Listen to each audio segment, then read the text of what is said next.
Hello प्यारे बच्चों, आप सबका स्वागत है। आज अपन बात करेंगे विमाओं के उपयोग के बारे में। विमाओं का उपयोग किन किन में किया जाता है। तो जानना, विमाओं का उपयोग विशेषकर 3 चीज़ों में किया जाता है। एक होगा कोई भी फिजिक्स में यानी भौतिकी में कोई भी सूत्र है उसका सत्यता की जांच करने में विमाओं का उपयोग किया जाता है। दूसरा उपयोग किया जाता है एक मात्रक पद्धति से दूसरी मात्रक पद्धति में किसी भी भौतिक राशि को परिवर्तित करने के लिए किया जाता है। तीसरा उपयोग किया जाता है कोई भी सूत्र निर्माण के लिए, कोई नया सूत्र निर्माण करना है उसके लिए विमाओं का उपयोग किया जाता है। तो विमाओं का उपयोग विशेषकर 3 चीज़ों के लिए करेंगे। पहला, किसी भी समीकरण या सूत्र की सत्यता की जांच करने के लिए। दूसरा वो जो उपयोग रहेगा मेजर, वो है किसी भी भौतिक राशि के एक मात्रक पद्धति से दूसरे मात्रक पद्धति में परिवर्तित करना। तीसरा रहेगा नए सूत्र के निर्माण में किया जाता है। तो विमाओं का उपयोग में सबसे पहला पॉइंट हो जाएगा विमाओं के उपयोग। तो पहला उपयोग रहेगा किसी भी भौतिक राशि, किसी भी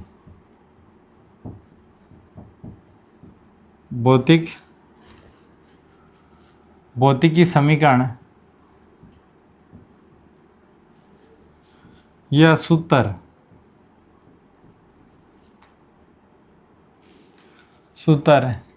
की सत्यता की जांच करना। सत्यता की जांच करना, ये इसका मेजर उपयोग रहेगा। किस प्रकार करेगा अपन अभी जानेंगे। दूसरा जो उपयोग रहेगा किसी भी भौतिक राशि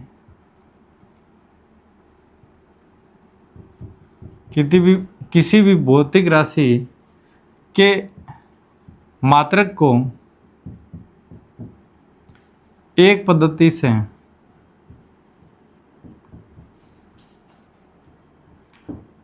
दूसरी पद्धति में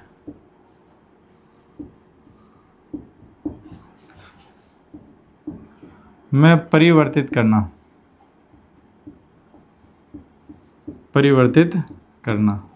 ये दूसरा इसका उपयोग रहेगा। तीसरा जो इसका उपयोग रहेगा नए सूत्र के निर्माण में,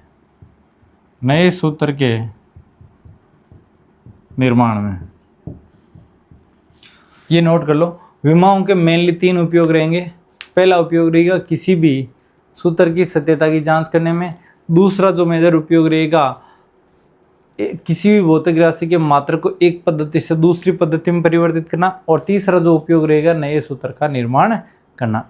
एक एक कॉन्सेप्ट को, एक एक उपयोग को अपन समझेंगे, उसका एग्जाम्पल भी करने वाले हैं। तो ध्यान से पढ़ना है, समझना है और उसके बाद में खुद से प्रयास भी करना है। तो देखते हैं। सबसे पहला सूत्र की सत्यता की जांच करना है।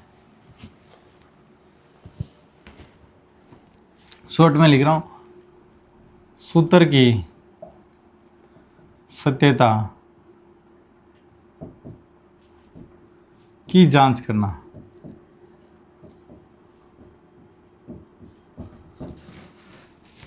कोई भी सूत्र सही है या नहीं, उसकी सत्यता की जांच किस प्रकार करेंगे। तो सबसे पहले जानना सूत्र की सत्यता की जांच में क्या क्या चीज की कमी रहेगी, क्या क्या चीज की सत्यता की जांच कर सकते हैं। जना कोई भी भौतिक राशि जिसकी विमा है उसको अपन बता सकते हैं उस समीकरण में सही है या नहीं है। यदि किसी समीकरण में आंकिक मान में यदि त्रुटि पाई जाती है, यानी आंकिक मान की कोई विमा नहीं होती है, तो आंकिक मान में यदि त्रुटि पाई जाती है तो वहाँ पर उस समीकरण की सत्यता की जांच नहीं कर पाएंगे। केवल अपन विमीय रूप से सत्य है या नहीं है उस चीज़ को बता सकते हैं। तो एग्जाम्पल के लिए, जैसे गतिज ऊर्जा का फॉर्मूला होता है हाफ mv²। गतिज ऊर्जा का फॉर्मूला क्या था? Half mv²। यहाँ पर यदि मैं गतिज ऊर्जा का फॉर्मूला इस प्रकार लग दूं, 1/4 mv²। तो v में रूप से ध्यान रखना दोनों ही सत्य प्राप्त होंगे। v में रूप से क्या प्राप्त होंगे? दोनों ही सत्य प्राप्त होंगे। क्यों सत्य प्राप्त होंगे? क्योंकि जो v में राशि है वो तो इक्वल हो जाएगी, लेकिन आंकिक मान की विमा है ही नहीं, तो v में रूप से इसकी सत्यता की जांच नहीं कर सकते। इस चीज को ध्यान रखना। यदि कोई समीकरण v में रूप से सत्य है तो वो समीकरण सही माना जाएगा, और यदि कोई समीकरण v में रूप से असत्य है तो वो समीकरण सदैव क्या होगा? असत्य ही रहेगा, उसको सत्य कभी नहीं किया जा सकता। इस चीज को जानना, वो कभी भी सत्य नहीं हो सकता। यदि v में रूप से सत्य है तो वो सत्य हो सकता है, उसके आंकिक मान में त्रुटि होने की संभावना रह सकती है, लेकिन जो भौतिक राशि है उसमें कोई भी त्रुटि नहीं रहेगी। तो इन पॉइंटों को विशेषकर नोट करेंगे। तो सबसे पहले बात करेंगे पहले पॉइंट की,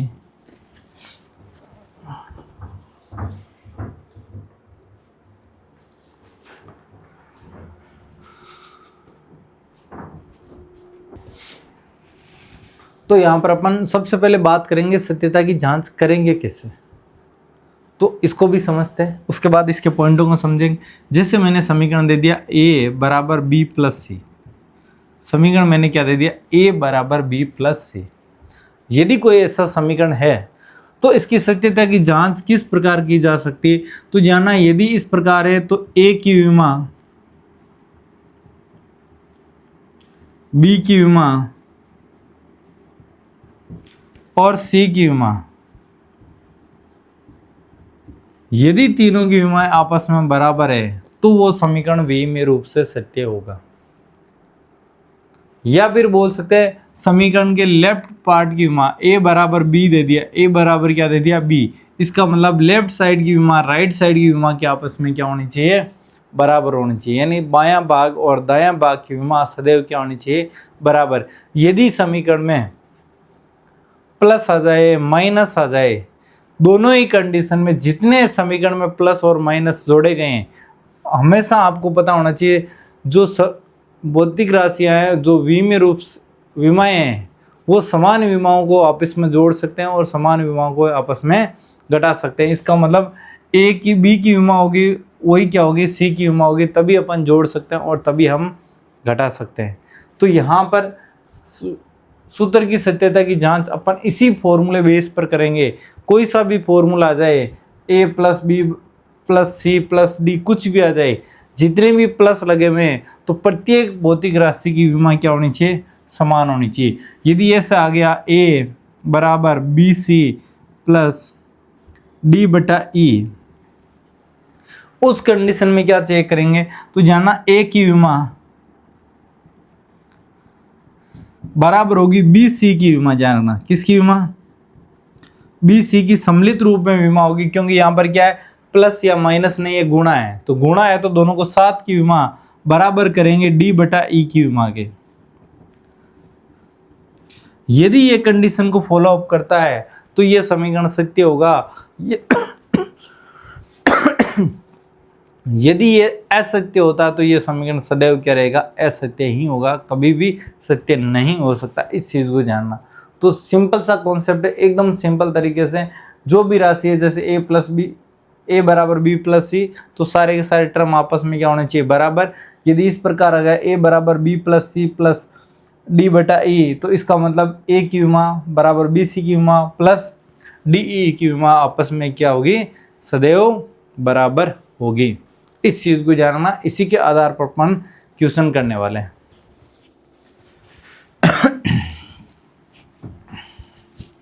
तो इसके पॉइंट लिखेंगे, उसके बाद में एग्जाम्पल करवाते हैं। तो सबसे पहला पॉइंट क्या हो जाएगा इसका? सबसे पहला पॉइंट होगा किसी भी, इंक डाल लेते हैं एक बार।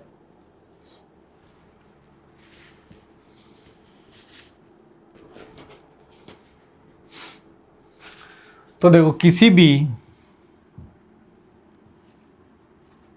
समीकरण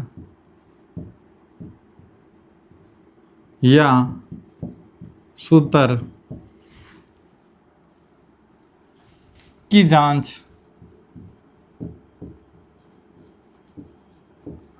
करते हैं तो यदि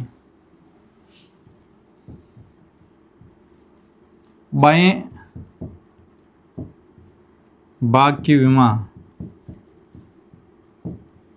व दाएं भाग की विमा दाएं भाग की विमा समान होती है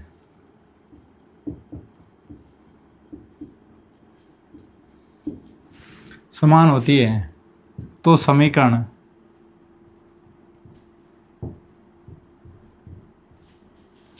या सूत्र विमीय रूप से सत्य होगा। विमीय रूप से सत्य होगा। यानी यदि कोई समीकरण का लेफ्ट भाग और राइट भाग की विमा बराबर आ जाए तो उसे विमीय रूप से सदैव क्या मानेंगे? सत्य मानेंगे। दूसरा पॉइंट क्या रहेगा? समीकरण या सूत्र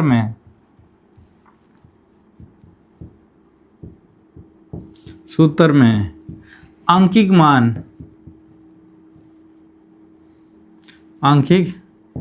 मान की सत्यता की जांच नहीं की जा सकती। सत्यता की जांच नहीं की जा सकती। नहीं की जा सकती है।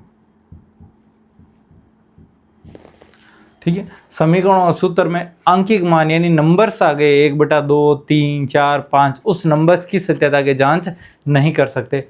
अगला रहेगा तीसरा पॉइंट, यदि कोई समीकरण विमीय रूप से असत्य है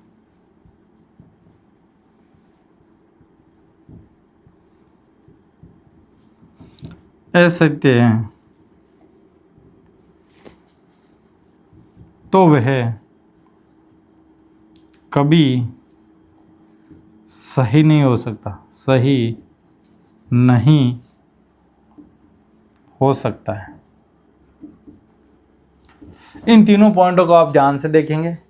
इसमें कोई भी आपको कंफ्यूजन रहे तो आपको पूछना है। तो 3 पॉइंट है। पहला पॉइंट, सत्यता की जांच कैसे करेंगे? तो लेफ्ट साइड और राइट साइड की विमा बराबर करके सत्यता की जांच की जाएगी। दूसरा पॉइंट, आंकिक मान की अपन सत्यता की जांच नहीं कर सकते। तीसरा, यदि समीकरण विमीय रूप से सत्य है तो वो सत्य हो भी सकता है और आंकिक मान के कारण गलत भी हो सकता है। लेकिन यदि विमीय रूप से असत्य है तो वो कभी भी पॉसिबिलिटी नहीं होगा कि सत्य होगा। इस चीज को ढंग से समझेंगे। अब इसके एग्जाम्पल के द्वारा आपको समझाता हूं। एग्जाम्पल पहला, आपने गति का समीकरण पढ़ रखा है। गति के समीकरण पढ़ रखे हैं। v बराबर u plus A T, S बराबर U T plus half A T square, V square minus U square बराबर 2as। उनकी सत्यता की जांच करते हैं। तो सबसे पहले बात कर रहा हूं मैं पहले ही समीकरण की। v बराबर u प्लस ए टी विमीय रूप से सत्य है या नहीं आपको चेक करना है। तो उस कंडीशन में यानी v की विमा बराबर होगी u की विमा के और बराबर होगी at की विमा के, a और t की विमा, तभी ये समीकरण सत्य होगा वरना नहीं होगा। यहां पर v क्या है? अंतिम वेग। v क्या है? अंतिम वेग। ये हो जाएगा प्रारंभिक वेग, a हो जाएगा त्वरण और t हो जाएगा समय। t क्या होगा? समय। अब सबकी विमा लिख रहा हूं। अंतिम वेग का मतलब हो गया वेग, और वेग की विमा आपने याद की है LT-1 होती है। LT-1 होती है। उसी प्रकार u क्या है? प्रारंभिक वेग, इसका मतलब वेग है, और वेग की विमा कितनी होती है? LT-1। और a क्या है? त्वरण है, और त्वरण की विमा आपको याद करने के लिए दी हुई थी LT-2। और t क्या? समय है। समय की विमा क्या हो जाएगी? t। अब देखो दो टर्म तो बराबर हो रही है, L T minus one, L T minus, यहाँ पर क्या एल टी माइनस टू और एल टी वन। अब जानना इसको संयोजन करेंगे, जोड़ेंगे, तो यहाँ पर क्या लिखूंगा एल वन टी की पावर, यहाँ पर माइनस का टू है और यहाँ पर प्लस का वन है, तो माइनस के टू में प्लस का वन जोड़ दे, क्या बचता है, क्या बचेगा, माइनस का वन। और यही आपके पास क्या हो जाएगा, सारे के सारे टर्म आपस में क्या हो गई, बराबर। इसका मतलब समीकरण विमीय रूप से सत्य होगा। समीकरण कैसे होगा, विमीय रूप से सत्य होगा। इसी का एक और एग्जांपल लेता हूं सेकंड समीकरण से। सेकंड समीकरण क्या है,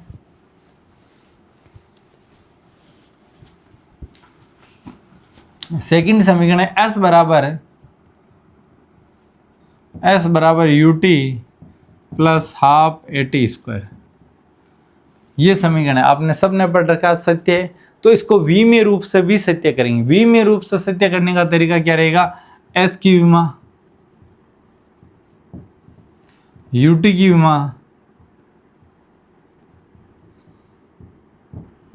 और ए टी स्क्वायर की विमा, सब की विमा बराबर होनी चाहिए। जाना आंकिक मान का पता नहीं लगा सकते, तो अपन एस की विमा, यूटी की विमा, ए टी स्क्वायर की विमा अपन ज्ञात करेंगे। एस क्या विस्थापन है, तो विस्थापन की विमा कितनी होती है, एल। यूटी क्या, यू वेग है, वेग की विमा तो एल टी माइनस वन, और टी क्या समय है, तो ये इसकी विमा कितनी हो जाएगी, टी। अब जानना यहाँ पर जोड़ेंगे, यहाँ पर प्लस वन है, यहाँ पर क्या माइनस वन, तो यहाँ पर हो जाएगा एल वन टी प्लस का वन माइनस का वन, तो plus one minus one cancel, क्या बच जाएगा, जीरो। और कभी भी जीरो आ जाए उसका मतलब क्या रह जाएगा, केवल और केवल वन हो जाएगा, और बचेगा क्या, एल। इसी प्रकार हाफ ए टी स्क्वायर है, हाफ का मैं निकाल नहीं सकता हूँ, ए टी का निकालूँ, ए क्या त्वरण, तो एल टी माइनस टू, और टी स्क्वायर है तो टी का स्क्वायर। अब वापिस जोड़ेंगे एल वन टी की पावर माइनस टू और प्लस टू, जोड़ेंगे वापिस, कितना हो गया, जीरो। जब भी पावर जीरो हो जाए उसका मतलब वन हो जाएगा, और यहाँ पर क्या बचेगा, एल। अब देखो एस की विमा, यूटी की विमा और हाफ ए टी स्क्वायर की विमा तीनों की समान है। इसका मतलब समीकरण विमीय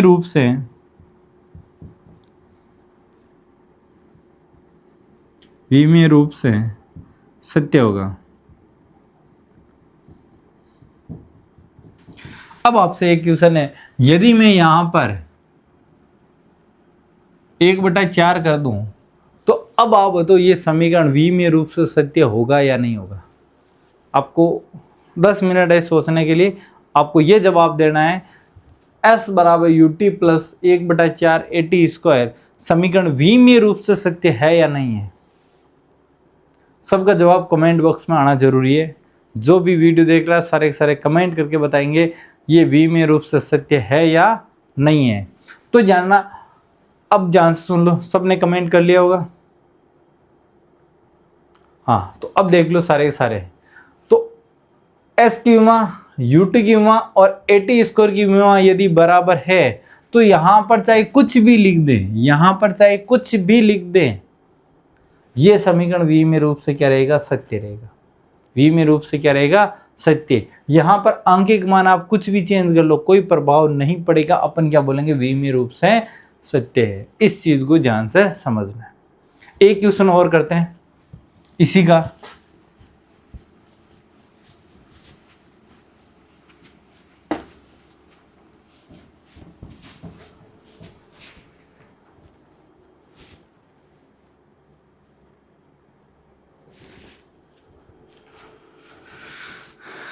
क्वेश्चन देखो अगला क्या हो जाएगा, गतिज ऊर्जा होती है, गतिज ऊर्जा बराबर होती है स्थितिज ऊर्जा के, पोटेंशियल एनर्जी के बराबर। ठीक है, इन दोनों की विमा आपस में बराबर होगी या नहीं होगी, इसको अपन प्रूव करेंगे। हाफ एम वी स्क्वायर बराबर एम जी एच। समीकरण विमीय रूप से सत्य है या नहीं है, ये अपने को प्रूव करना है।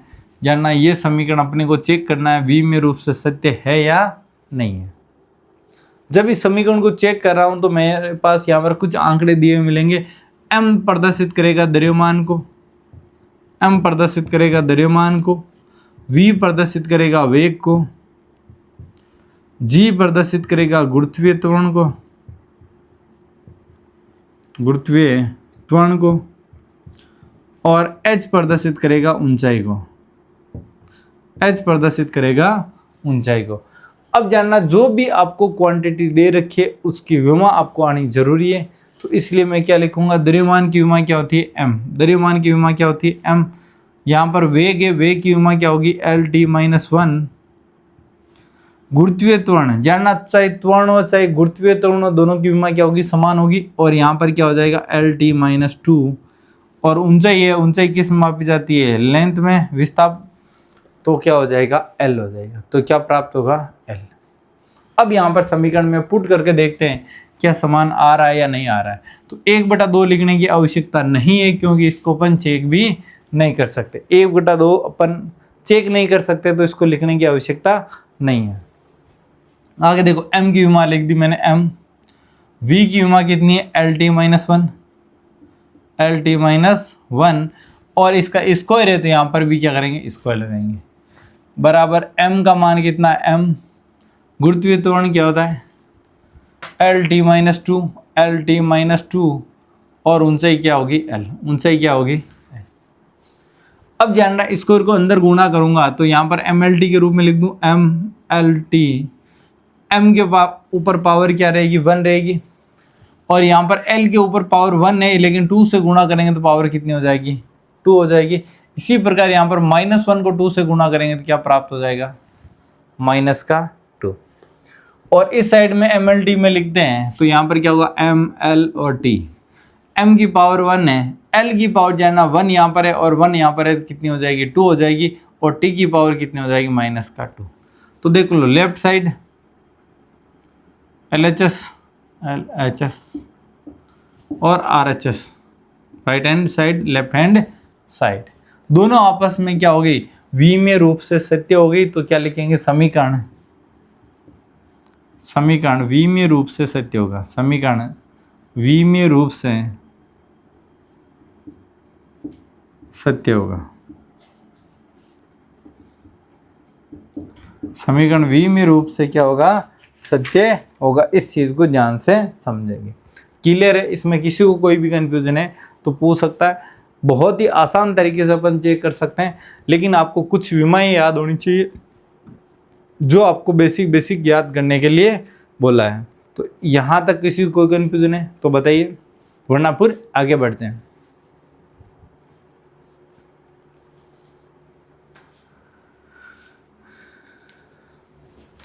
अगला देखो, किसी भी भौतिक राशि के मात्रक को एक पद्धति से दूसरी पद्धति में परिवर्तित करना। इसको ढंग से समझना है और उसके बाद में क्वेश्चन करने में कुछ भी टाइम नहीं लगेगा। यहाँ से आपको चाहे नीट की बात करें चाहे जेई की बात करें, यहाँ से क्वेश्चन देखने को मिल सकता है। शॉर्टकट तरीका ही बताऊंगा और पहले डिटेल में तरीका समझा देता हूँ एनसीईआरटी के अकॉर्डिंग। उसके बाद में शॉर्ट तरीका भी अपन अप्लाई करेंगे क्वेश्चन में। तो जानना, दूसरा टाइप रहेगा, किसी भौतिक राशि के मात्रक को एक पद्धति से दूसरी पद्धति में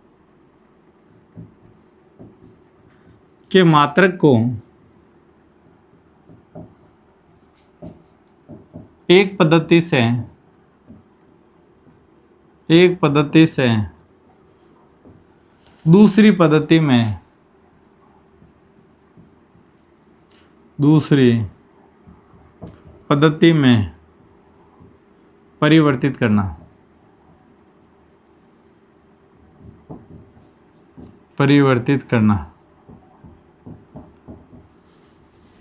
यानी किसी भी भौतिक राशि के मात्रक को एक पद्धति से दूसरी पद्धति में परिवर्तित करना। तो किस प्रकार कर सकते हैं, इसका ध्यान से देखेंगे। तो मैंने मान ली कोई भौतिक राशि है, माना कोई भौतिक राशि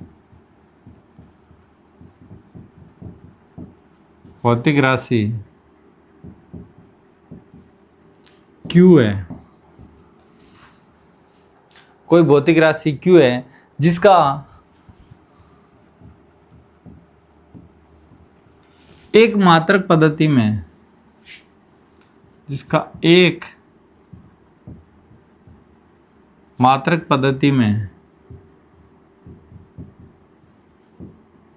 मात्रक U1 तथा आंकिक मान आंकिक मान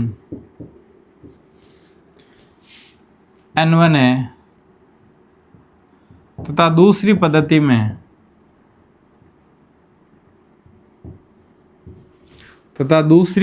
में मात्रक u2 व आंकिक मान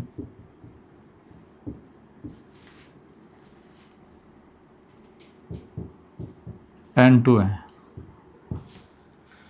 तो ये आपको कॉन्सेप्ट समझना है, थ्योरी इतनी सी समझनी, उसके बाद में समझना बहुत आसान हो जाएगा। माना कोई भौतिक राशि क्यू है, ये क्यू भौतिक राशि है, तो भौतिक राशि को दो चीज़ों से प्रदर्शित किया जाता है, एक तो मात्रक, दूसरा आंकिक मान। जैसे किसी वस्तु का भार बता रहे हो, जैसे 10 kg, वहाँ पर 10 क्या है, आंकिक मान है, और kg क्या, मात्रक है। किसी भी भौतिक राशि को प्रदर्शित करने के लिए उसका आंकिक मान और मात्रक दोनों की आवश्यकता होती है, इस चीज़ को जानना। तो यहाँ पर मैंने क्यू भौतिक राशि लिए, उसका जो प्रदर्शित करने का तरीका क्या रहेगा, n और u के द्वारा। प्रदर्शित करने का तरीका क्या रहेगा, n और u के द्वारा। यहाँ पर n क्या होगा, आंकिक मान होगा, u क्या हो जाएगा, मात्रक हो जाएगा। u क्या हो जाएगा, मात्रक होगा। इस चीज को ध्यान समझेंगे।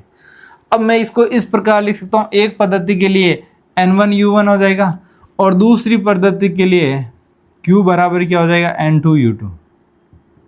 समीकरण एक और समीकरण दो दोनों आपस में क्या होगी, इक्वल होगी। एग्जाम्पल के लिए मैंने किसी वस्तु का, मैंने एक बॉक्स ले लिया, क्या ले लिया, बॉक्स ले लिया, इसका भार लेना है, क्या लेना है, भार। तो भार लेने के लिए मैंने दो बंदों को डिसाइड किया। एक बंदे ने भार लिया 2 kg के बराबर होगा, भार कितना लिया, 2 kg के बराबर इस बॉक्स का भार होगा।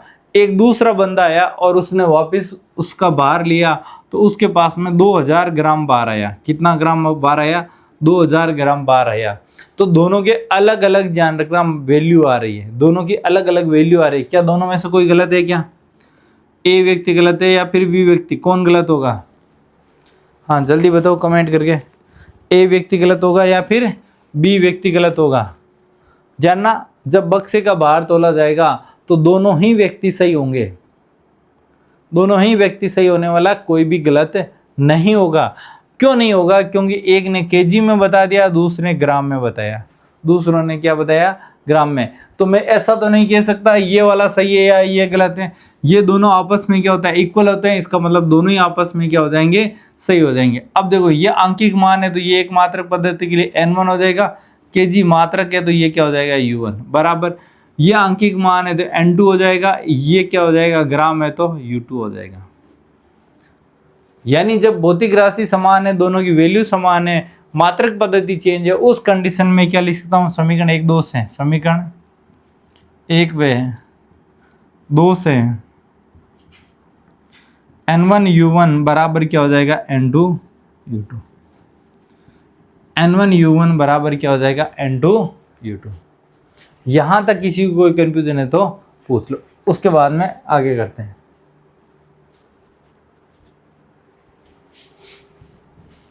सबको क्लियर पता चल गया। अब देखो इसको आगे किस प्रकार सॉल्व करेंगे।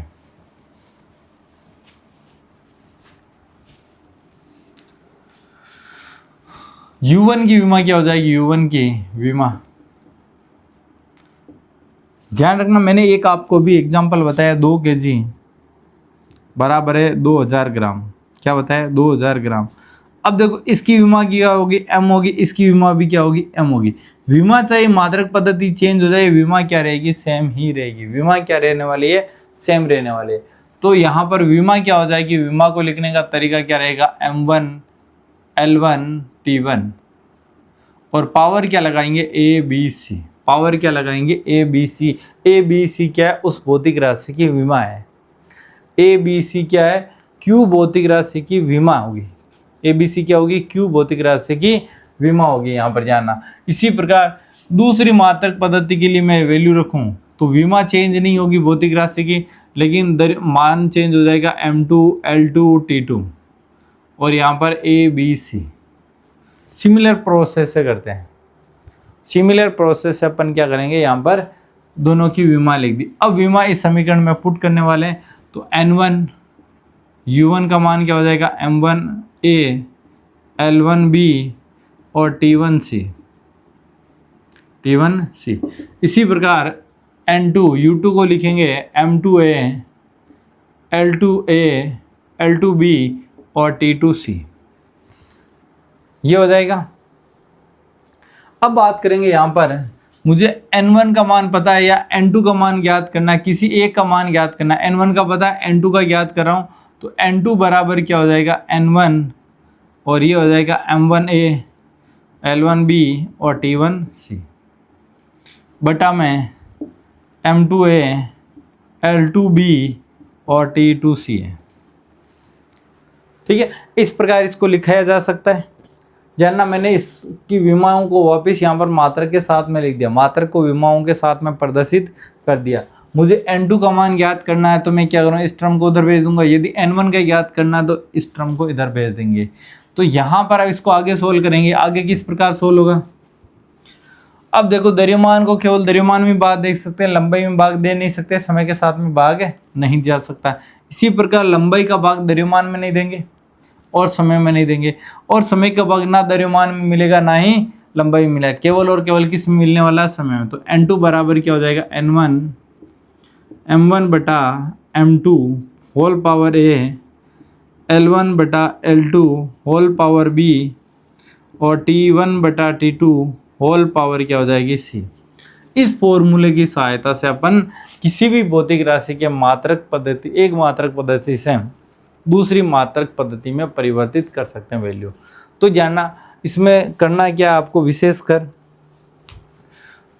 कॉन्सेप्ट क्या है, किसी भी भौतिक राशि के मात्रक को एक पद्धति से दूसरी पद्धति में परिवर्तित करना है। जैसे MKS को किस में, CGS में परिवर्तित करना, तो MKS में जैसे 2 kg है तो CGS में कितना हो जाएगा 2000 ग्राम। ये परिवर्तन किस आधार पर होगा, उसके लिए मैंने कॉन्सेप्ट लिखा कि माना कोई भी भौतिक राशि Q है जिसका एक मात्रक पद्धति में मात्रक तो क्या है U1 है और आंकिक मान उसका क्या है N2, तथा दूसरी पद्धति में मात्रक क्या है U2 तथा आंकिक मान क्या है N2।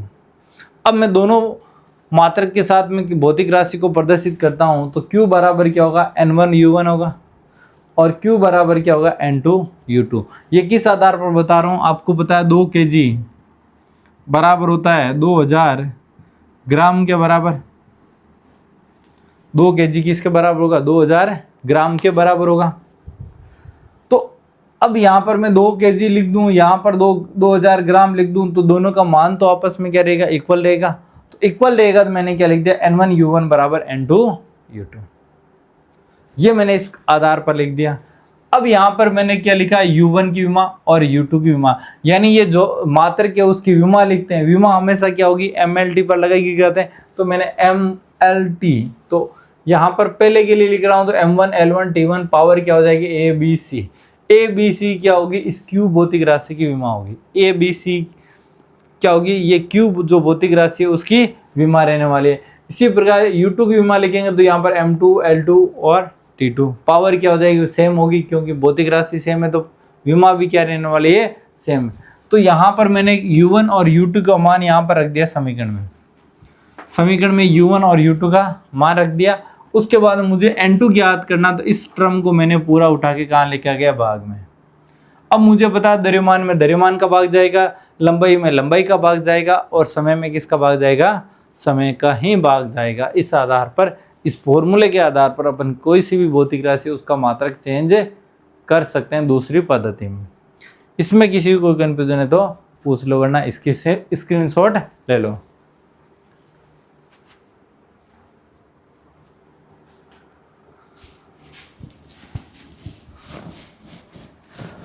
तो अब देखो इसका क्वेश्चन किस प्रकार करेंगे।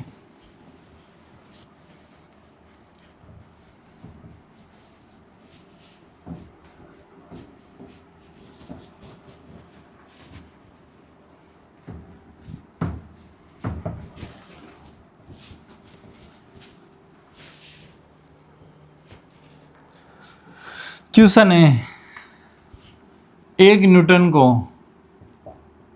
डाइन में परिवर्तित कीजिए। डाइन में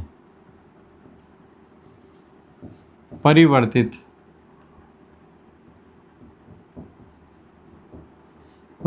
कीजिए।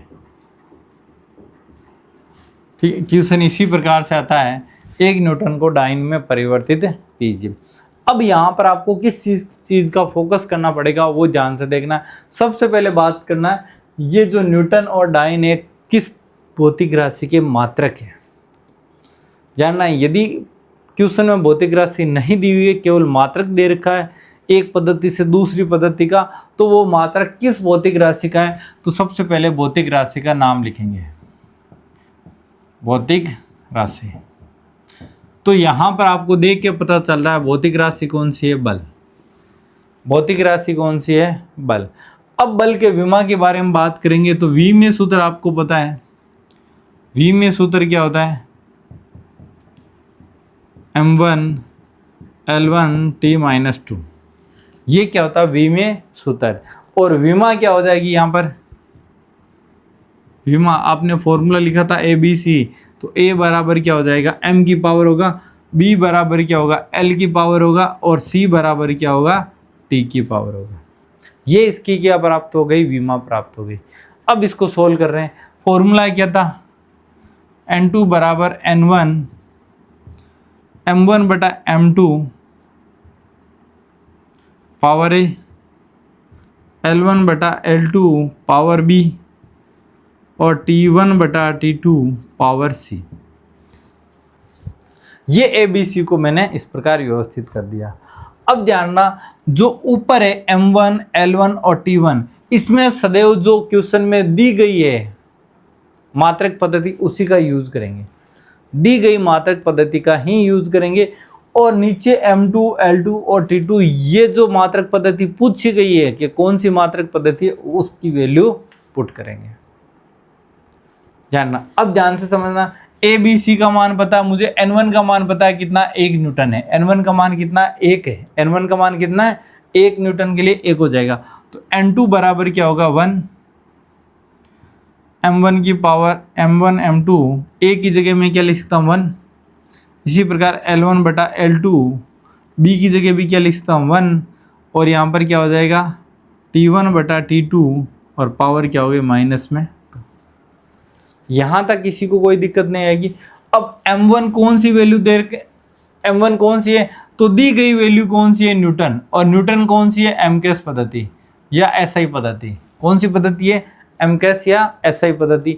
इसी प्रकार डाइन कौन सी पद्धति होती है, डाइन होती है सीजीएस पद्धति। डाइन कौन सी होती है, सीजीएस पद्धति। और दोनों के ही अपन यहाँ पर डिसाइड करने वाले हैं पहले कौन सा मात्रक पद्धति रहने वाला है। अब देखो जो दी गई है उसको ऊपर लिखेंगे, जो दी गई है उसको क्या लिखेंगे, ऊपर। जो अपने को ज्ञात करना है उसको क्या लिखेंगे, नीचे। तो यहाँ पर N2 बराबर 1 M1 क्या द्रव्यमान है, द्रव्यमान को एमकेस पद्धति में क्या माना जाएगा, क्योंकि जो दी गई है, दी गई कौन सी पद्धति, एमकेस। तो एमकेस पद्धति में द्रव्यमान को क्या माना जाता है, मात्रक क्या होता है, केजी। क्या होता है, केजी। तो यहाँ पर क्या लगाएंगे, केजी बटा में M2 किस में ज्ञात करना, सीजीएस में। सीजीएस में क्या होता है, ग्राम। पावर कितनी, 1। इसी प्रकार एमकेएस पद्धति में L1 को किस मापेंगे, लंबाई को किस मापते हैं, मीटर। और सीजीएस पद्धति में किस में मापेंगे, सेंटीमीटर, पावर 1। और एमकेएस और सीजीएस दोनों ही पद्धतियों में समय को किस में मापा जाता है, सेकंड। और यहाँ पर भी क्या हो जाएगा, सेकंड। पावर कितनी होगी, -2। सेकंड से सेकंड आपस में कैंसिल हो गया, क्या बच गया, 1। अब यहाँ पर देखो केजी से ग्राम कैंसिल नहीं हो सकता, मीटर से सेंटीमीटर कैंसिल नहीं हो सकता। तो मैं N2 बराबर क्या लिखूंगा, यहाँ पर केजी को ग्राम में कन्वर्ट कर लो या ग्राम को केजी में, दोनों में से आपकी जो इच्छा है वही करना है। तो मैं क्या कर रहा हूँ, केजी इजी है मेरे लिए, तो मैं 1 किलो में 1000 ग्राम होते हैं, तो 1 केजी बराबर 1000 ग्राम लिख दिया, और नीचे में क्या, ग्राम, और पावर 1। इसी प्रकार मीटर को सेंटीमीटर में बदलो, या फिर सेंटीमीटर को किस में बदलो, मीटर में। तो मेरे पास इजी क्या, 1 मीटर में 100 सेंटीमीटर हो रहे हैं, तो मैंने लिख दिया 100 सेंटीमीटर, और यहाँ पर क्या हो गया, 100 पावर 1, और इसकी जगह क्या बचेगा, 1। यानी 1 की पावर चाहे प्लस में रखो चाहे माइनस में रखो, वैल्यू क्या प्राप्त होगी, 1 ही प्राप्त होगी, कितनी भी मान रख सकते हो। अब ग्राम से ग्राम क्या हो जाएगा, कैंसिल। सेंटीमीटर से सेंटीमीटर क्या हो जाएगा, कैंसिल। तो N2 बराबर कितना हो गया, यहाँ पर 1000 इंटू 100, तो N2 बराबर क्या निकल के आएगा, 10 की पावर 5। N2 बराबर क्या निकल के आ गया 10 की पावर 5। इसमें किसी को कोई कंफ्यूजन है तो पूछ लो। उसके बाद में अपन क्या करेंगे, आपको पता है N2 का मान आ गया, ये क्या है 1 न्यूटन बराबर N2 का मान क्या होगा 10 की पावर 5 डाइन। ठीक है, ये इस चीज को ध्यान से समझेंगे। 1 न्यूटन बराबर क्या होता है 10 की पावर 5 डाइन होता है। तो करने का तरीका समझ में आ गया, किसी को कोई भी चीज कंफ्यूजन है तो पूछ सकता है। तो सिंपल सा जानना, सबसे पहले अपने क्या चेक करना है, कौन सी भौतिक राशि के बारे में पूछा गया है, उसका नाम लिखो, उसका विमीय सूत्र लिखो और उसकी विमा लिखो। फिर उसके बाद में फॉर्मूला है N2 बराबर N1 M1 बटा M2 की पावर A, L1 बटा L2 की पावर B, T1 बटा T2 की पावर C। अब जानना है यहाँ पर क्या वैल्यू रखेंगे, ए बी सी की वैल्यू रख दी, ए का मान 1 है, बी का मान 1 है और सी का मान -2 है। अब यहाँ पर M1 L1 T1 ये जानना, जो दी गई मात्रक पद्धति है उसकी मान रखेंगे, उसी का मान रखेंगे।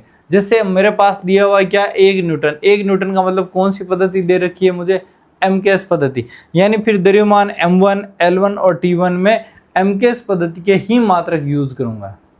MKS का द्रव्यमान का क्या हो जाए kg, मीटर और सेकंड। और जानना जो पूछा गया है, जो क्या किया गया है, पूछा गया उस कंडीशन को कहाँ पर लिखेंगे, नीचे। M2 L2 T2 ये कहाँ लिखा जाएगा, नीचे। और यहाँ पर मैंने यही लिखा, M1 क्या हो जाएगा MKS पद्धति में kg, M2 CGS पद्धति में क्या हो जाएगा ग्राम। इसी प्रकार L1 MKS पद्धति में क्या हो जाएगा मीटर और L2 CGS पद्धति में क्या हो जाएगा सेंटीमीटर। आपको पता है समय दोनों के लिए क्या रहेगा, सेकंड रहेगा। सेकंड सेकंड क्या हो जाएगा कैंसिल, 1 की पावर चाहे प्लस में हो चाहे माइनस में हो, सदैव क्या प्राप्त होगा 1 ही प्राप्त होगा। सदैव क्या प्राप्त होगा 1 ही प्राप्त होने वाला, इस चीज को ध्यान रखेंगे। अब केजी और ग्राम आपस में कट नहीं हो सकते, तो या तो मैं इसको केजी में कन्वर्ट कर दूं या फिर इसको ग्राम में कन्वर्ट कर दूं। आपको जो कंफर्टेबल लगे उसी में कन्वर्ट कर दूं, आंसर में कोई प्रभाव नहीं पड़ने वाला, इस चीज़ का जानना। तो केजी को ग्राम में कन्वर्ट किया 1000 ग्राम हो गया, मीटर को सेंटीमीटर कन्वर्ट किया 100 सेंटीमीटर हो गया। अब ग्राम से ग्राम कैंसिल, सेंटीमीटर से सेंटीमीटर। तो यहाँ पर 1000 की पावर 1 है, इसका मतलब 1000 हो जाएगा। यहाँ पर 100 की पावर 1 है, इसका मतलब 100 हो जाएगा। तो यहाँ पर N2 बराबर क्या हो गया 1000 × 100 यानी 10 की पावर 5। और यही अपने को पूछा गया था। डाइन में परिवर्तित कीजिए तो 1 न्यूटन बराबर क्या हो जाएगा 10 की पावर 5 डाइन। तो आज के लिए इतना ही करेंगे। कल अपन इसके आगे 1-2 क्वेश्चन करेंगे और अगले जो टाइप की बात करेंगे नए सूत्र निर्माण के बारे में, कल के लेक्चर में देखने को मिलेगा। इस लेक्चर को ज़्यादा से ज़्यादा शेयर करना है, सब्सक्राइब करना नहीं भूलना है और ज़्यादा से ज़्यादा चैनल को और जल्दी से जल्दी चैनल को मोनेटाइज करवा के उसके बाद में लाइव क्लासेज की सुविधा भी उपलब्ध करूँगा ताकि आपके तुरंत कोई भी प्रॉब्लम हो उसको सॉल्यूशन हो सके। तो बहुत बहुत धन्यवाद। आसान तरीके से फिजिक्स को समझने के लिए अपने चैनल से जुड़ें। टेलीग्राम चैनल पर भी आप जुड़ सकते हो, वहाँ पर आपको नोट्स अवेलेबल करवाया जाएगा, एकदम हैंड रिटन बहुत ही शानदार राइटिंग के साथ में, और देखते ही पढ़ते ही समझ में आ जाए ऐसे नोट्स आपको दिलवाया जाएगा या दिया जाएगा।